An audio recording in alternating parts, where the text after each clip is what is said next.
So I just wanted to do a little video on how I planned my Interrailing trip. So I got my iPad here just in case I forget anything.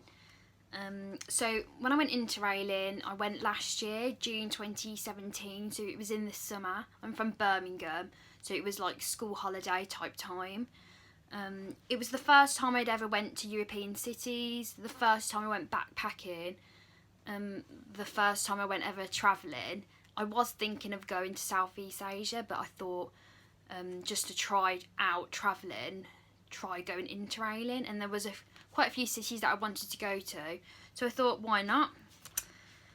So I visited 4 countries, 8 cities over 2 weeks. I went to Paris, Amsterdam, Frankfurt, Munich, Venice, Florence, Pisa and Rome.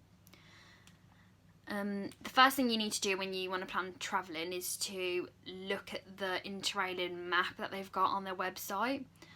I can put it in the description box below.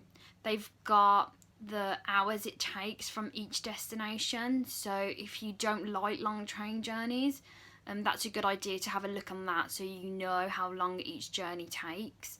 And then you can plan then what's next to each country, which is the place that you want to go to.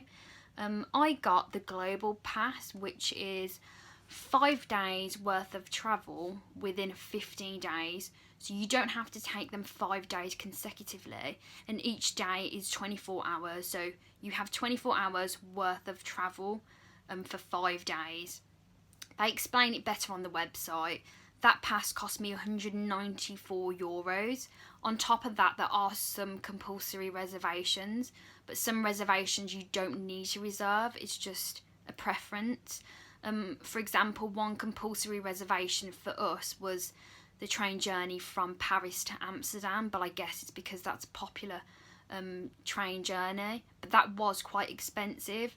Roughly, I think it was about €30. Other train reservations that I made were about £7.50, so it wasn't too expensive. During our time in June, it was not busy. I'm just the type of character that would just like to book stuff just in case. So yeah, you don't have, if you're on a budget, then definitely don't get it. So from Birmingham to Paris, I did actually get a flight that cost me £100, and then from Rome to Birmingham, I got another flight which cost another £100. That was quite expensive, but I just wanted to save some time.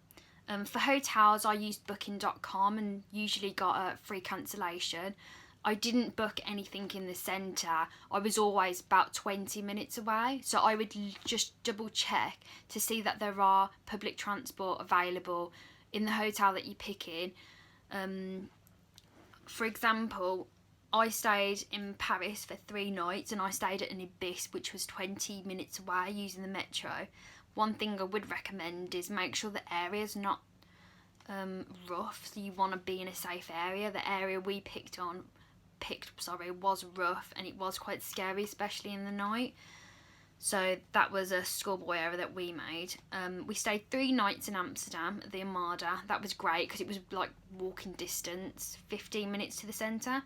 1 night in Frankfurt, but that was only because we wanted to split the journey from Amsterdam to Munich. So we just stayed in Frankfurt for 1 night, which was enough because there wasn't much there. We stayed 2 nights in Munich at the Leonardo hotel. And then 3 nights in Venice. We actually stayed in a camping village, so it was basically a static caravan. We got that really cheap, and it was only a 15-minute bus journey to the centre. And then from Venice, on the last day we was in Venice, we went to Florence, Pisa and Rome. We went to Florence because we needed to get that train there to get to Pisa. We was only there for like an hour and a half, but we quickly got some photos. And then in Pisa, we booked the Leaning Tower of Pisa, so that's why we went there. And then we went to Rome last and stayed there 3 nights in an Airbnb. So that wasn't in the centre either. That was cheap. What I would say is we literally crammed it all in. So on the last 3 days when we was in Rome, it was so hot. We was both just so exhausted because we'd been walking around for the last few days. We just literally just wanted to chill, but Rome is so big and it's got so many things going on, we literally couldn't. Be aware as well, also some hotels do charge city tax on top, but it's usually like 1.50 each day per person. So after that I booked our excursions, so like the Eiffel Tower, the river cruise, Disneyland Paris, Pisa and Frank Hotel, sorry.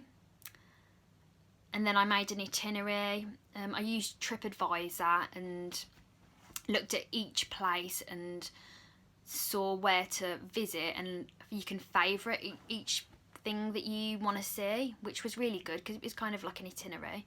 For money, I didn't want to carry, I had £800 spending money. I didn't want to carry those euros around with me in each city just in case.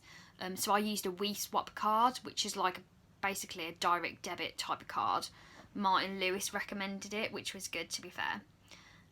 So I carried a rucksack with me, which I definitely recommend as well. It was so light and it was so easy to carry around. I only had 8 kg in there as well.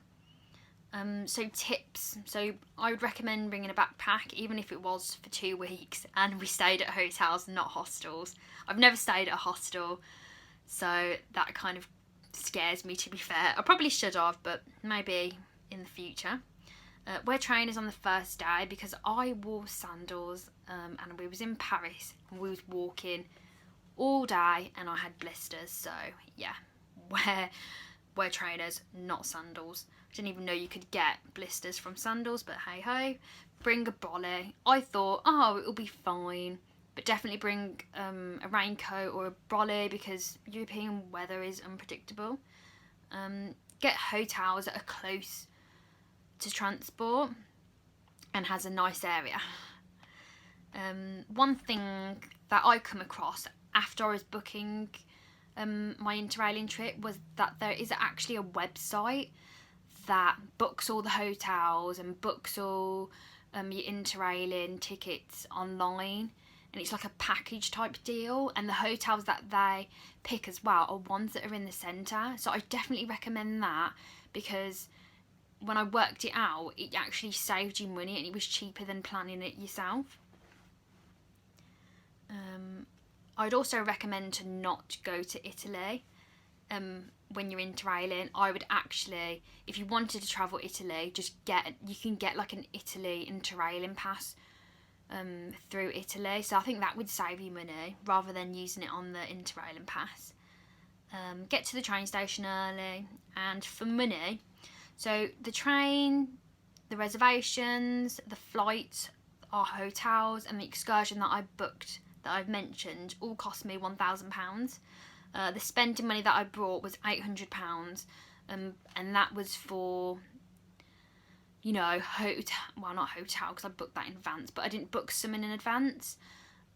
So it was more like food, spending money, transport. So in total, the whole trip cost me £1,800, but that was over a 2-week period, and I didn't stay in hostels, I stayed in hotels. So there are places where you can save money, like I got flights, you could cut that out, do it cheaper. But yeah, that was how I planned it. If you want me to do a video on what I got up to when I was in those cities, then let me know and I'll do another video. Thank you.